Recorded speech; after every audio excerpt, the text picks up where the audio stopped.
Hey guys, we're at St. Pete and we're on the racetrack. Today we're going to try and go get some interviews with some of these fantastic drivers. So let's see what kind of luck we have and go.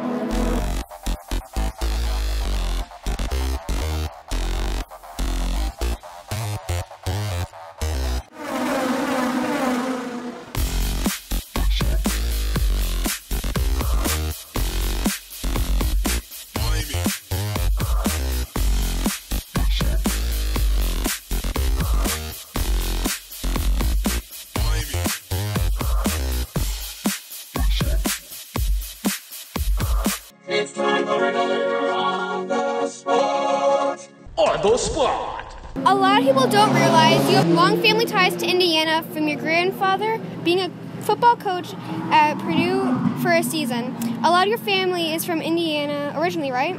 Could you take us through those ties? That's some good research. Yeah, not a lot of people know that my grandfather did coach at Purdue and went to Culver Military Academy in Indiana as well.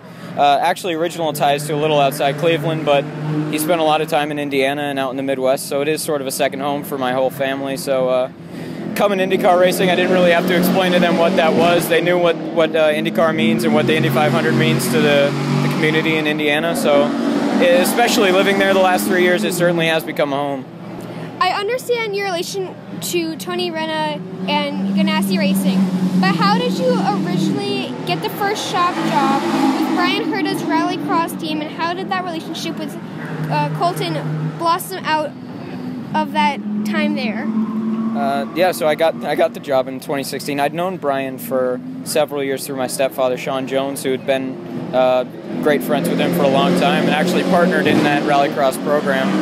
So they decided I wanted to work in racing. I always did, and they gave me an opportunity to sort of learn from the ground up. I had a lot of hats I had to wear for that job, and really had to work really hard. And in rallycross, it's a trial by fire. That it's an intense sport, and it's a very quick, and you get a lot of running in over the course of a day. So that was a great opportunity for me just in 1 year to learn the ins and outs of motorsports. And my relationship with Colton started in 2012 when he was racing Skip Barber. He was actually racing in Europe at the time I was working at rallycross, but made it back over a few times, and I stayed in contact with him when he was over to Europe. And it was actually at rallycross events where we sort of kindled the relationship with Andretti, because they had the rallycross team as well, and we sort of all put our parties together, and Colton and I looked at each other and said, hey, we got the same dream, why not chase it? So you and him are like almost like soul brothers, is that what they would say? I guess you could call it that. Yeah, we haven't put that label on it yet, but hey, if it sticks, it sticks, right?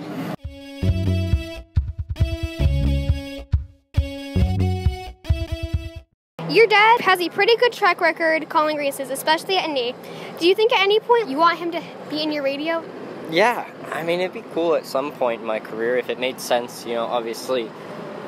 If he still wanted to keep coming to the racetrack every weekend, which it seems like he does, and yeah, obviously if that were to happen, I'd have to move to Andretti, but so obviously not really thinking about that at the moment, just, you know, really proud of what we did today, my team, and you know, just looking forward to this season, but I would love to. He told me when I interviewed him, he said... I don't know if he would let me. You know, right now I don't think we have a plan to work together. I'm really proud of what he's doing and enjoying watching him have his first big break in IndyCar. I really like working with Marco. Maybe someday, but not in the near future. Why not? Well, you know, like when your parents tell you to do something you don't want to do, it's different than if maybe a teacher or somebody else tells you. It's kind of like that. Yeah, sometimes you just don't want to hear from your parents. Exactly. Well, that's how I was when I was younger, you know, 13, 14 years old. But, you know, I've matured a lot, and he's obviously really good at what he does, so I wouldn't mind it. So I respect it. We got a great relationship, and I think right now he can develop and learn more being around other good people than he can being around me. I've read some fans are curious about why Ellinger Sr. wasn't around for the UNTHE celebration last year. He hasn't been back to Indy for a while. How is he doing these days, and do you think we'll ever have him back on the track? He had some other commitments last year, and so he wanted to be back there for the UNTHE exhibit and all that, but he didn't seem to, he couldn't make it because of the other commitments. He missed it dearly. He wanted to be there, but he missed it, and you never know. I think my dad is enjoying his retirement. He's doing extremely well, living in northern New Mexico is where he spends most of his time now, but the Indy 500 he loves with his whole heart, and so he'll be back soon. Hopefully. Yes. If you become the president for the Yankees, will you still run the IndyCar team? Right now, my plans moving forward are for IndyCar. I mean, in the future, I think it'll be inevitable that I'm involved in the team up in New York in some capacity, but I have two passions in life, and that's IndyCar racing and baseball. So if I'm able to do both, then I'd be a pretty happy guy.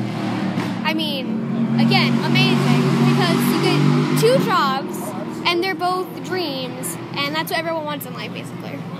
Yeah, I call myself a pretty lucky guy. Some have long called Roger Penske and George Steinbrenner of IndyCar, but you are technically the George Steinbrenner of IndyCar now. What kind of goals do you have this year for your new team, and do you think you'll be around years from now to break those Team Penske records? So our goals mostly for 2019, being a newer team with a rookie driver at only 18 years old. We know he has the speed to be fast. We know we have the equipment, the crew, the engineering to be fast. Our expectations are really just to learn as much as we can. Yeah, just getting us through this weekend with as many laps run as possible, and we'll see at end of day Sunday what we can really set our expectations to.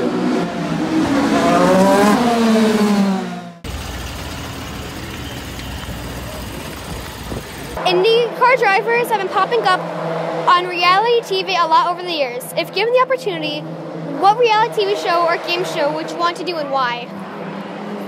Oh man, I wouldn't say America's Got Talent or something like that because I don't really have that many talents, and I don't think we can do donuts on stage, but that's a tough one. Maybe Wheel of Fortune. You would be with Joseph Newgarden then, doing Wheel of Fortune. Wheel of Fortune? Yeah. Yes, that's a fun one. Hinch did Dancing with the Stars. Would you ever consider taking that up? Oh, no way. I can't dance. He's much more flamboyant than I am. What do you think will happen first?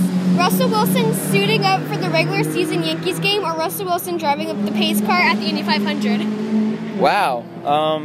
Unfortunately, I think a lot due to his obligations with the Seahawks, I think it'll actually be more likely he drives that pace car before. But if he ever retires as QB and wants to do baseball full time, I could see that trajectory going. He's a pretty talented player.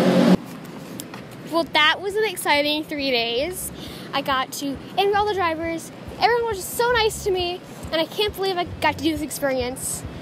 I hope to see you guys in the next video. Make sure you smash the subscribe button, like, and share. And peace out.